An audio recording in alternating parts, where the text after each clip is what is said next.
I think exhausted.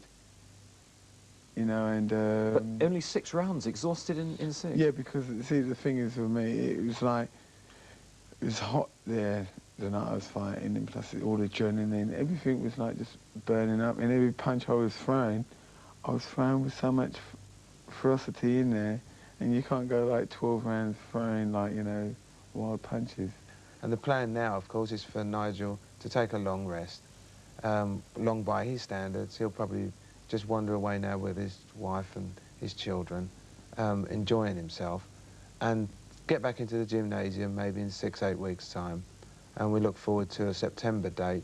We've been offered a stream of fights in the United States, and get back to the British public towards the end of the year. Working in Miami, and now he has his first fight in the United States against Jorge Amparo, tough character originally from the Dominican Republic. Let's pick it up in the closing stages. Okay.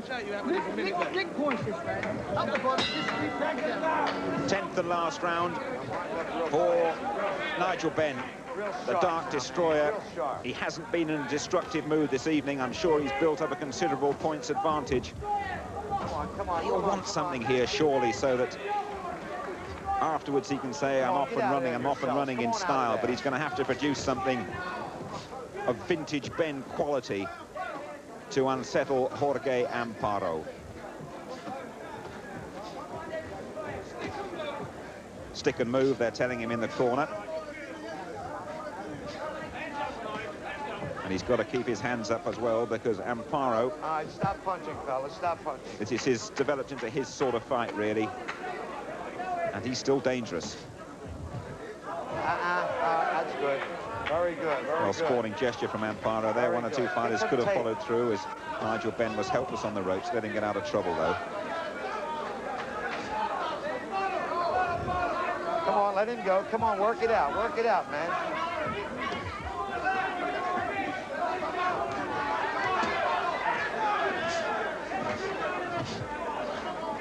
Well, Nigel Benn must be heading for a victory here. Break. And he'll be happy with that, because defeat would have definitely ended his career, and that's a very high intensity of pressure to be going into any sort of fight.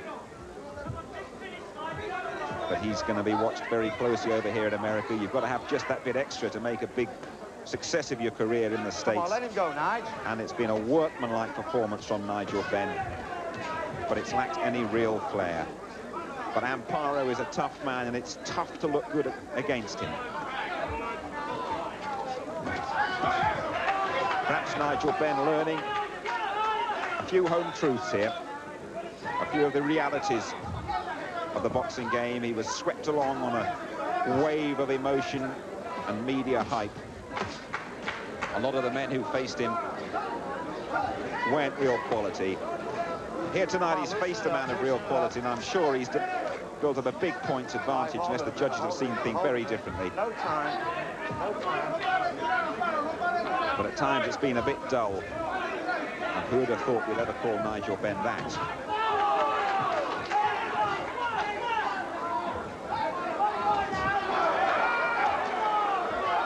Amparo coming on strong at the end.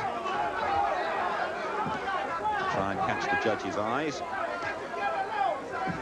Break, stop punching, stop punching. He's produced a typically game performance, but surely not a winning one.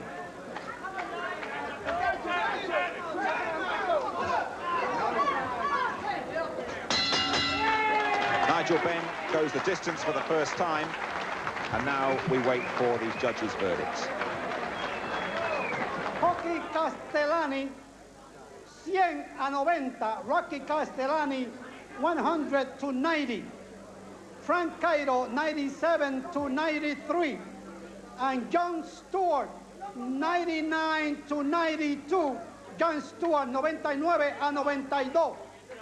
Y el ganador, and the winner, for unanimous decision, Nigel Benn de Londres, Inglaterra. Unanimous decision for Nigel Benn. One judge gave him all 10 rounds, 9-1 from the second judge and 7-3 from the third. A unanimous points decision, but not a very... The underdog, 3